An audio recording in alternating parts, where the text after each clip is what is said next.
જૂનાગઢના વંથલીમાં સિંહણનો હુમલો. વંથલીના નરેડી ગામમાં ત્રીજા વ્યક્તિ પર હુમલો કર્યો. માલધારી ઢોર ચરાવી રહ્યા હતા ત્યારે આ બનાવ બન્યો.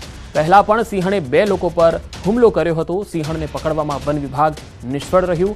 નરેડી પંથકમાં સિંહણના હુમલાથી સ્થાનિકોમાં હવે ફફડાટ વ્યાપી ગયો છે, કારણ કે આ ત્રીજો બનાવ છે. વધુ માહિતી સાથે સંવાદદાતા અતુલ વ્યાસ જોડાયા છે. અતુલ, વંથલીમાં સિંહણનો આ ત્રીજા વ્યક્તિ પર હુમલો, વધુ વિગતો શું છે? જે પંકજ આપને ચોક્કસ જણાવ્યું કે છેલ્લા 6 ડિસેમ્બરના રોજ છે ત્યાં સિંહણ છે તેણે વનકર્મી અને માલધારી પર હુમલો કર્યો હતો. ત્યારે આજે બપોરના સમયે જે માલધારી છે તે પોતાના ઢોર ચરાવતો હતો ત્યારે અચાનક સિંહણ આવીને તેની પર હુમલો કર્યો હતો. એટલે છેલ્લા 7 દિવસની અંદર સિંહણ દ્વારા છે તે 3 હુમલા કરવામાં આવ્યા હતા. વન વિભાગ દાવો કરી રહ્યા છે કે અમે તેને પકડવા માટે પાંજરા મૂક્યા છે. પણ આજે સવારે જે વન વિભાગે પાંજરા મૂકવામાં આવ્યા હતા તેમાં ઓચિંતો દીપડો પુરાઈ ગયો હતો. પણ હાલ જે રીતે સિંહણોના જે માનવ ઉપર હુમલા આવ્યા છે તેને લઈ અને વંથલીના નરેડી ગામમાં છે તેમાં ગ્રામજનોમાં ફફડાટ થઈ રહ્યો છે અને લોકોની એવી માંગ છે કે આ જે સિંહણ છે તે સિંહ છે તેને તાત્કાલિક પાંજરે પૂરે અને વન વિભાગ આમાં કાર્યવાહી કરે તો જ ગ્રામજનો છે તેને આમાંથી ફફડાટમાંથી બહાર આવી શકે. બીજી તરફ જે વાત જાણવા મળી રહી છે. જી અતુલ, આભાર માહિતી આપવા માટે. ત્યાં ઢોર ચરાવતા હતા બાપા નરેડી, ત્યાં સિંહે બાપા માથે હુમલો કર્યો અને ઈજા પહોંચી છે બહુ. પડખામાં લાગ્યું છે અને ઓઠમાં લાગ્યું છે અને એની પેલા 2 થી 3 જણાને ઈજા કરી હતી. સિંહે હુમલો કરેલો.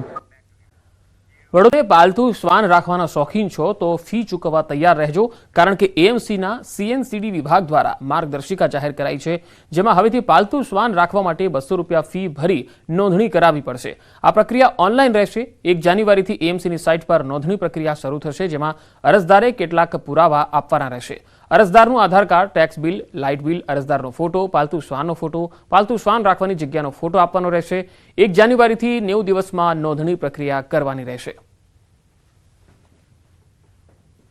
અમદાવાદ શહેર એ ઢોર મુક્ત થયું છે, પરંતુ હવે મહાનગરપાલિકા એક નવું અભિયાન છે તે શરૂ કરવા જઈ રહ્યું છે. હવે અમદાવાદ મહાનગરપાલિકા દ્વારા જે CNCD વિભાગ છે તેના તરફથી હવે જે પેટ ડોગ એટલે જે આપના પાલતુ શ્વાનો છે તેનું રજીસ્ટ્રેશન ફરજિયાત છે કરવામાં આવ્યું છે અને તેને લઈને તેઓ એક જાહેરાત પણ કરી છે અને જે પણ માલિકો છે પોતાના જે શ્વાનના તે લોકોએ મહાનગરપાલિકાના જે ઓનલાઈન છે તેમાં રજીસ્ટ્રેશન કરાવીને પોતાના ડોગની માહિતી આપવી પડશે. માં જોડાયા છે CNCDના HOD Naresh Rajput.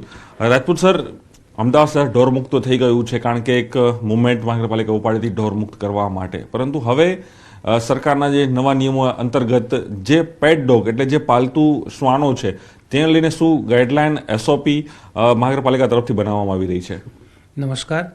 Ahmedabad municipal corporation દ્વારા જે ધોરણે રખડતા પશુત્રાસ અટકાવ અને નિયંત્રણ પોલિસીની અમલવારી કરી શહેરનો એક વર્ષો જૂનો મોટો પ્રશ્ન સોલ્વ કર્યો છે, તે જ રીતે કૂતરાઓના પ્રશ્નો વિશે પણ તંત્ર ચિંતિત છે.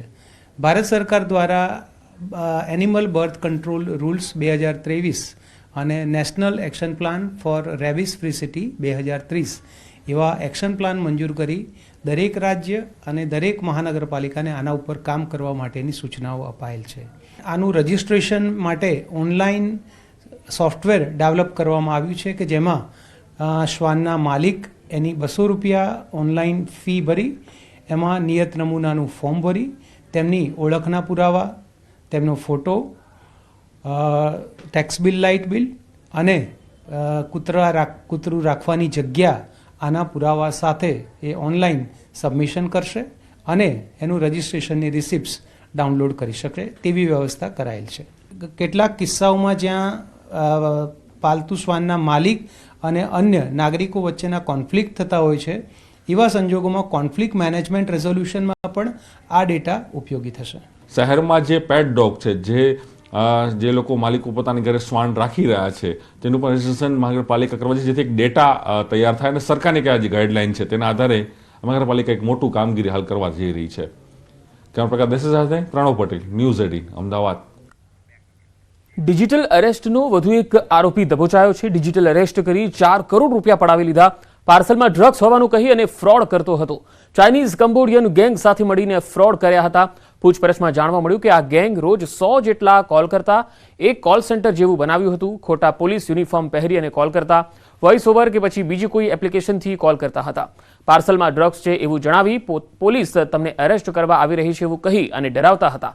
એક બિલ્ડિંગમાં 45 થી 50 જેટલા લોકો પોલીસ અને અન્ય અધિકારી બનીને બેસતા. એ પણ સામે આવ્યું છે કે આરોપી 4 મહિનામાં 10 લાખ કમાતા હતા. ફરિયાદીને જે કોલ કરીને અને જેમને ધમકાયું કે તમારે પાર્સલમાં ડ્રગ્સ મળ્યા છે અને આ વસ્તુ મળી છે, એના કારણે તમે અરેસ્ટ કરવામાં આવશે. એ જે કોલ કરનાર વ્યક્તિ છે એમને આપણે ઝડપી પાડવામાં આવેલ છે. એ કોલ કરનાર વ્યક્તિ, એમનું નામ જે ચેતન કોકરે, મહારાષ્ટ્રના કોલાબા, મુંબઈના નિવાસી છે અને એ અમુક લોકો સાથે મળીને અને આ વસ્તુઓની એ જે ગેંગ છે, આપણે કહીએ કે ચાઇનીઝ કંબોડિયન ગેંગ સાથે મળીને એ આવી રીતે ફરિયાદીને કોલ કરીને પછી ફરિયાદીને ડરાવતા હતા અને એના પછી જ્યારે ફરિયાદીને બહુ ડર બેસી જાય પછી એ લોકો પાસેથી એમને પૈસા એ લોકો પાડતા હતા.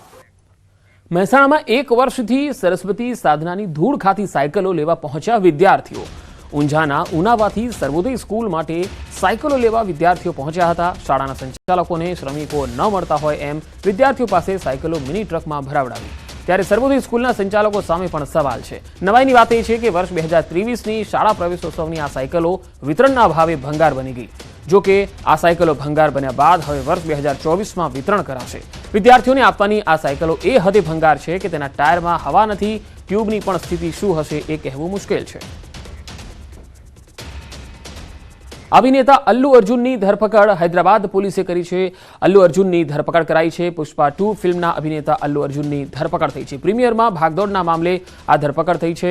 પુષ્પા 2ના પ્રીમિયરમાં જે ભાગદોડ મચી હતી, જેમાં એક મહિલા છે તે મૃત્યુ પામી હતી. પોલીસને જાણ કર્યા વગર અભિનેતા ત્યાં પહોંચી ગયા હતા. અભિનેતાની ઝલક જોવા માટે ચાહકોનો ધસારો ત્યાં જોવા મળ્યો હતો. 4 ડિસેમ્બરનો આ બનાવ હતો, જ્યાં પુષ્પા 2નું પ્રીમિયર યોજાયું હતું.